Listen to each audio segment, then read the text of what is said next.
Thanksgiving had always been one of my favorite holidays. It wasn't just about the food, although that was a big part of it, but it was about the tradition. Every year, my mom would host the family dinner, and despite the chaos that sometimes came with hosting, there was always this warm feeling that filled the house. The smells, the laughter, and the clinking of silverware. It was something that made me feel safe, loved, and connected. But this year, everything felt different. I didn't even realize how much I was looking forward to this Thanksgiving until the morning of. I had been busy with work for the past few weeks, and the idea of finally being with family seemed like the perfect escape from the stress. The thought of sitting around the table, joking with my siblings, and indulging in too much food was enough to lift my spirits. As I got ready that morning, I texted my mom, asking what time I should come by.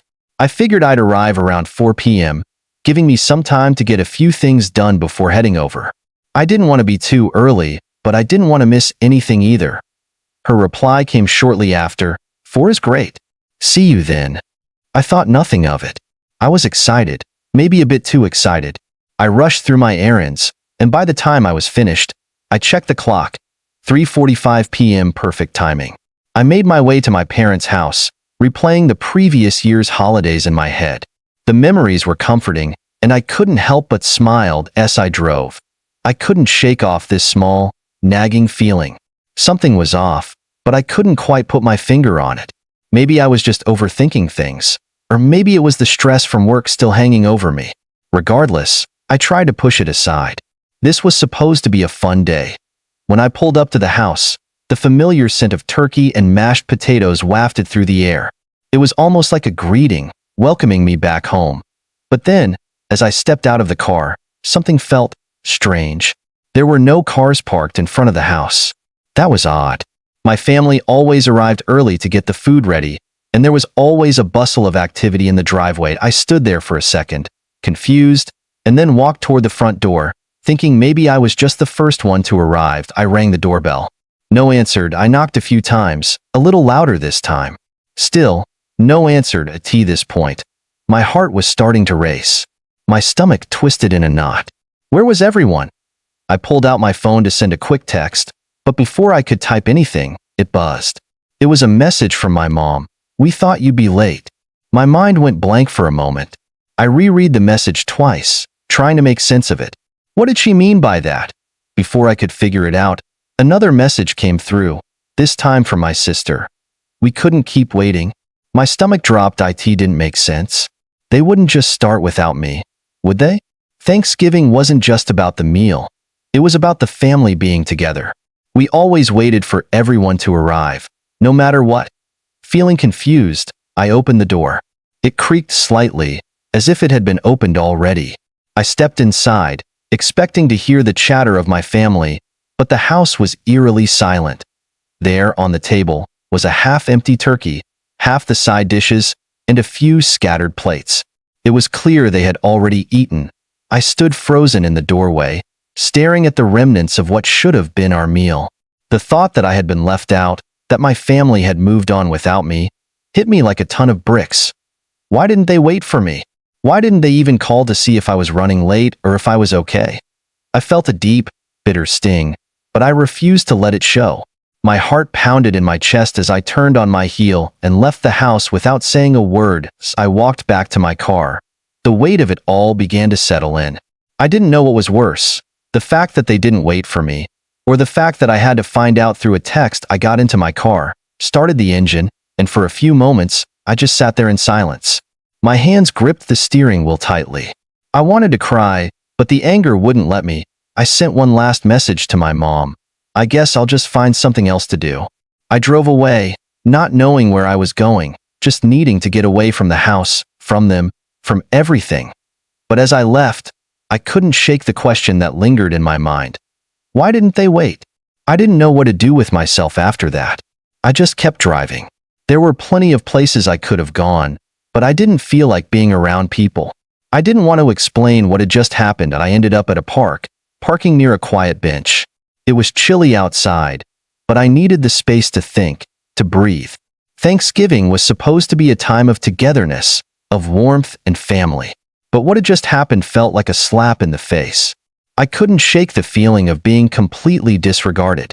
It wasn't just the food I'd missed. It was the thought that my family had no issue going on without me. I sat there for a while, staring blankly ahead. A couple of people walked by, but I couldn't focus on anything else. My phone buzzed again. This time, it was a call from my mom. I didn't pick up. Part of me wanted to hear her explanation. I wanted to know why they'd started without me, why they hadn't at least waited to check if I was on my way. But another part of me was too angry to listen. My thoughts were too jumbled. I didn't trust myself to talk about it without breaking down or saying something I'd regret. The phone buzzed again. A message from my sister this time. "Mom's really upset. Please come back." I stared at the message for a moment. Upset? After what happened? She was upset. My hands gripped the phone so tightly I thought it might crack. I couldn't help but feel an overwhelming wave of frustration. I had every right to be upset. It felt like my entire family had just moved on without me. Just like that. I thought about how many times we had sat together around that table, laughing and telling stories, making memories. And now, all of that felt emptied. I quickly typed out a reply, but before I hit send, I stopped. I didn't know if I was ready to talk to them, if I even wanted to. Instead, I just hit block on both their numbers. I didn't want to hear anything from them, not yet. It felt like the only way I could take back some control. I sat in that park for a while longer, watching as the sun dipped behind the horizon, the sky turning into hues of orange and purple. It was hard to shake the thoughts in my head. I kept replaying the scene in my mind, the empty table, the half-eaten food, the texts, and the unanswered door. Eventually, the cold started to seep in, and I decided it was time to head home.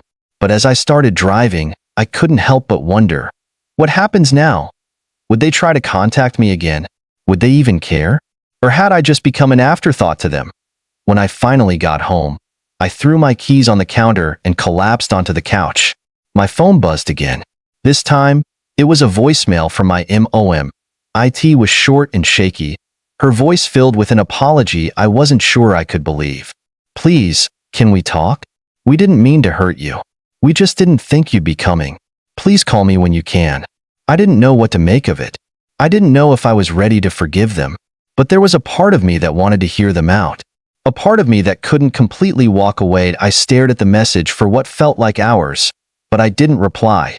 Instead, I lay down, the coldness from earlier wrapping around me like a blanket.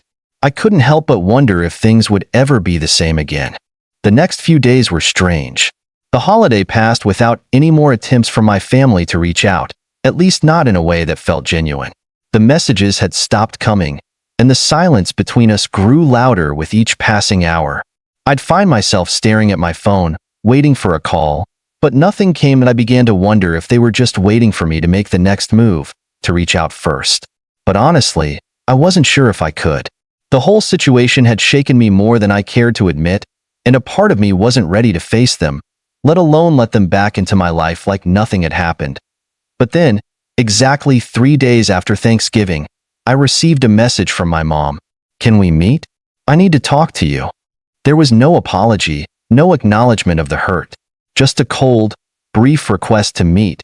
I stared at the message for what felt like forever. 1,000 thoughts rushed through my mind. Was she finally going to explain herself? Was this just some form of damage control? I had no idea, but I knew one thing. I wasn't sure if I was ready to face them yet. I couldn't help but think about all the years I'd put into the family dynamic. Years of showing up, always doing my best to be there. And yet, they hadn't done the same for me. That hurt more than I'd like to admit. But despite all my doubts, a small part of me wanted closure. I had to know if they truly understood what they'd done, if they even cared at all. So, I agreed to meet. We set up a time to meet at a small cafe in town. I wasn't sure what to expect, but my heart was already racing as I drove there. The thought of sitting face to face with them again was nerve-wracking, and yet, I couldn't help but feel a sliver of hope. Maybe things could go back to normal. Maybe this would be the moment we could fix everything. When I arrived, I saw my mom sitting by the window, her hands folded in front of her on the table. Her expression was hard to read. Nervous, maybe? I couldn't tell. She hadn't looked this vulnerable in years. I walked over and sat down across from her. We both stared at each other in silence for a long moment. I didn't know what to say. The tension in the air was thick, and I found myself gripping the edges of my seat. Finally, she broke the silence. "I know you're upset," she said quietly, her voice shaky. "I'm sorry, I should have waited for you. But it wasn't what you think. We were worried you wouldn't come, and the food was getting cold." I didn't say anything. I wasn't sure if I even wanted to hear her reasoning. It felt like an excuse, a way to deflect from the fact that they had made the decision to go ahead without me. I couldn't shake the thought that if they really cared, they would have waited. If they really cared, they would have at least tried to call. "I didn't want to hurt you," she continued, her voice now a little more pleading. "We just assumed you'd be too busy, or that something had come up. But I never meant for it to go like this." I looked at her, trying to read her face. But instead of feeling relief, I felt a growing sense of frustration. It didn't feel like an apology. It felt more like an explanation wrapped in guilt. I didn't want her pity. I wanted to know why she hadn't thought to check on me or make sure I was coming. It wasn't just the meal that hurt. It was the fact that I had been so easily disregarded. The silence stretched on again, and just as I was about to speak, my phone buzzed. It was a text from my sister. I opened it, expecting another apology or some kind of emotional message, but instead, I read, "Mom says you're here. Please don't make this harder than it has to be. We just want to move on." My stomach churned. Move on? Move on from what? Was this all just something that needed to be brushed aside, forgotten? Could they really think that I could just let it go, as if nothing had happened? I stared at the screen, my thumb hovering over the keyboard, unsure of what to say. And then I looked up at my mom, who was still waiting for me to say something, anything. She looked like she was holding her breath. "I don't know what to say," I finally whispered. "I thought we meant more to each other than this." Her face fell, and she reached across the table to touch my hand. "We do. I swear we do." But we didn't know what to do. But I wasn't sure I believed her. I wasn't sure if I could trust anything she said anymore. The feeling of abandonment, of being so easily forgotten, hung between us like an invisible barrier. As my mom's hand rested on mine, I could feel the tension in her touch. It was as if she was pleading for me to understand, to forgive her, but I couldn't bring myself to do it. Not yet. There were so many things unsaid, so many emotions that had been buried beneath the surface for so long. And now, they were all coming to light, flooding me like a tidal wave I couldn't control. Just as I was about to speak, to finally tell her how hurt I was, the door to the cafe opened, and in walked my sister. She looked around, saw me sitting at the table with our mom, and made a beeline for us, her face hard and unreadable. She sat down without saying a word, and for a moment, the three of us just stared at each other in silence.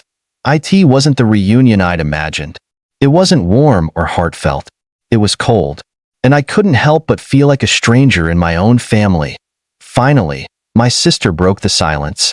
"I don't know why this is such a big deal," she said, her voice flat. "We all know you'd be late. It wasn't anything personal."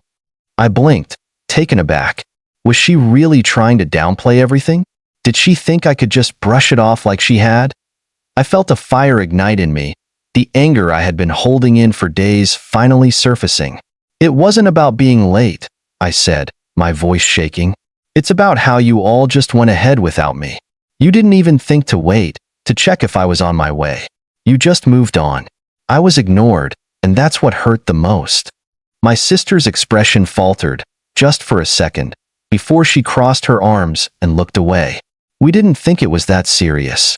It's just dinner, after all." Just dinner? I felt the blood rush to my face. How could she say that? How could any of them think that? To me, it wasn't just dinner. It was a symbol of how little I mattered to them. I stood up abruptly, the chair scraping against the floor. "No, this isn't just dinner, and it's not something I can just forget." My mom looked up at me, her face a mix of confusion and regret. "Please, can we just—" But I cut her off. "No, Mom. You had the chance to make it right, and you didn't. I'm tired of being an afterthought in this family. You all think that because I'm the one who's always late or the one who's busy that I don't deserve to be treated like a priority, like I matter. But that's not true." I could feel the heat in my chest as the words tumbled out. I had never been this open, this raw, with them before. And honestly, it felt good to finally let it all out, to speak my truth, even if it wasn't easy. For a moment, everything was silent. My sister avoided eye contact, and my mom sat frozen, her face pale. I didn't know what I was expecting. An apology, maybe? But nothing came. I could feel my chest tightening. The words I had spoken hung in the air like an accusation, and yet, they just sat there, unable to meet my gaze. It was as if they couldn't even comprehend the weight of what had just happened. Then, without warning, my sister's voice sliced through the tension. "You're really making this about yourself, aren't you?" I stared at her in disbelief. Was she really going to say that? After everything that had happened, after all the hurt I had poured out? What? I stammered, my voice trembling with a mixture of anger and confusion. "You think I'm making this about me? You walked out on me, on our family, and now you're blaming me?" She looked at me, her expression cold, almost calculating. "I just don't get why you're blowing this out of proportion. It's just dinner, you know? We had to go on with our lives. You were probably busy anyway." Her words hit me like a slap. Just dinner? Was that really all it was to her? I thought I had been clear. This wasn't just about dinner.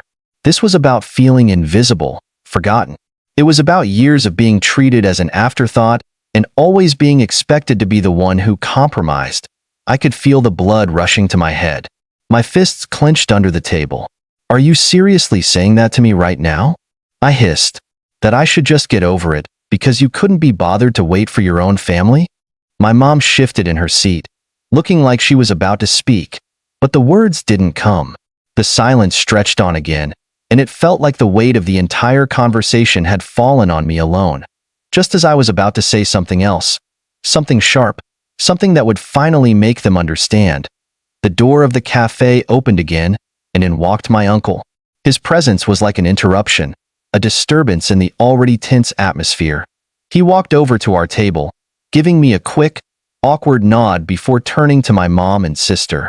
"Everything okay here?" he asked, his tone casual but with a hint of concern. It wasn't just his question that struck me. It was the timing. How many times had my family relied on others to step in when things got uncomfortable, when the truth was hard to face? How many times had they avoided dealing with the real issues? "I'm fine," I said, my voice a little more bitter than I intended. "Everything's just perfect." I could see my mom's face falter at my words. She opened her mouth as if to say something, but then shut it again, seemingly unsure of how to respond. Instead of waiting for my family to fix this, I stood up, pushing my chair back with a sharp scrape. "I've had enough," I said. "I've been trying to make this work for years, and you keep brushing me aside like it's nothing. But I'm done." For a moment, it seemed like no one knew how to react. My uncle looked from me to my mom, clearly unsure what was going on, and my sister's eyes narrowed. She was about to say something, but I didn't give her the chance. "You don't get to decide what's important to me anymore," I continued, my voice steady but filled with emotion. "I'm not going to be the one who keeps trying when you all clearly don't care enough to meet me halfway. So I'm done. I'll let you figure this out without me." And with that, I turned and walked out. The cool air hit me as I stepped outside, but it was nothing compared to the chill that had settled deep inside me. I couldn't bring myself to look back. Part of me felt relieved, like I had finally freed myself from the emotional weight I'd been carrying for years. But another part of me felt empty, hollow. Was this really the end? Would my family just continue like nothing had happened? Or would they finally come to realize how much they had hurt me? The days that followed were excruciating. Every time I checked my phone, I hoped for something, a message, a call, anything. But nothing came. They had already moved on, just like they always did. I was the one left in the dust, wondering if this time, it would finally be different. And then, after a week of nothing, I received a message from my sister. It was simple, short.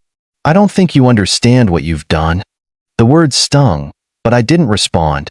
I just stared at my phone, the anger bubbling up once again. How could she think I didn't understand? She was the one who didn't get it. She was the one who had chosen her convenience over family. But something inside me knew.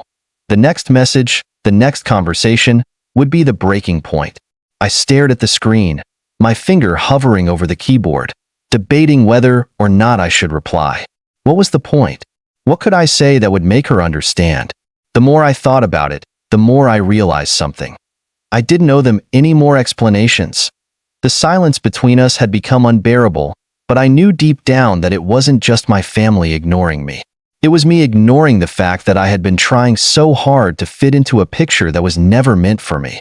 They had their own lives, their own way of doing things, and somewhere along the way, I had stopped being a part of it. I tossed my phone on the couch and paced around my apartment, trying to shake the feeling that had been haunting me since that Thanksgiving. But no matter how much I tried to move on, the emotional scars from that day wouldn't fade. I couldn't forget how my family had acted like I didn't matter, how they had so easily dismissed me and expected me to just accept it. The days stretched on in a painful silence. I kept my distance, focusing on my work, keeping to myself. I went to a few friends' gatherings, laughed, tried to enjoy myself, but nothing filled the emptiness. Every time I thought about my family, my heart ached in a way I didn't know how to describe. Then, one day, out of nowhere, I received a phone call from my mom I almost didn't pick up, still holding on to the bitterness that had been festering. But I couldn't ignore the nagging feeling that maybe, just maybe, this time it would be different. "Hello?" I said, my voice cautious. "Hey." My mom's voice was soft, almost fragile. "Can we talk?" I didn't know what to expect. Part of me wanted to say no, to hang up and protect myself from more pain. But another part of me, the part that missed them, the part that still cared, wanted to hear her out. "Yeah, we can talk," I said, sitting down on the couch. My hands were trembling slightly, and I could hear her taking a deep breath on the other end. I don't know how to start," she said quietly, "but I've been thinking a lot about everything, about what happened on Thanksgiving. And I know I messed up. I know we messed up. We've been wrong about so many things. We pushed you away, and I'm so sorry." Her words hit me harder than I expected. I wasn't sure how to respond. After so much time, after everything I had gone through, I didn't know if I could just forgive her like that. "Mom," I struggled to find the words, but she cut me off, her voice full of emotion. "I'm not asking you to forgive us right now," she said.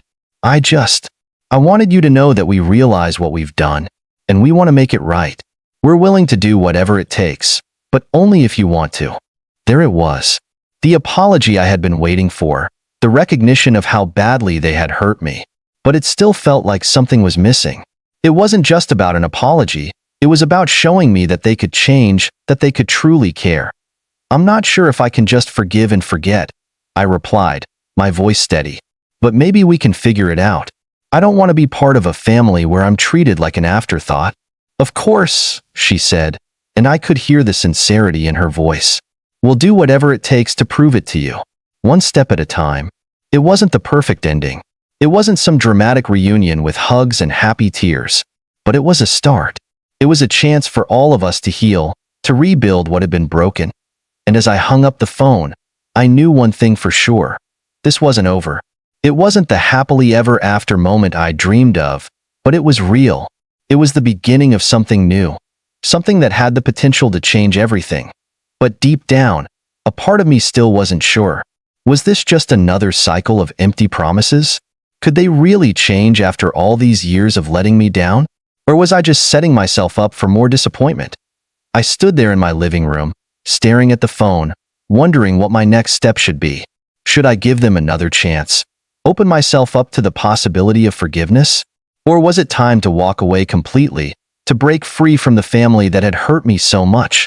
This wasn't an easy decision. My emotions were still raw, and I wasn't sure if I could trust them again so soon.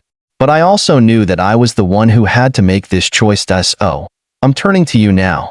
What would you do in my situation? Would you give them a second chance and try to rebuild what's been broken? Or would you walk away, put up those walls once and for all, and move on with your life without looking back? Drop your thoughts in the comments. I'd love to hear what you think. Should OP give them a chance to make it right, or move on for good? The choice isn't easy, but maybe, just maybe, your advice will help.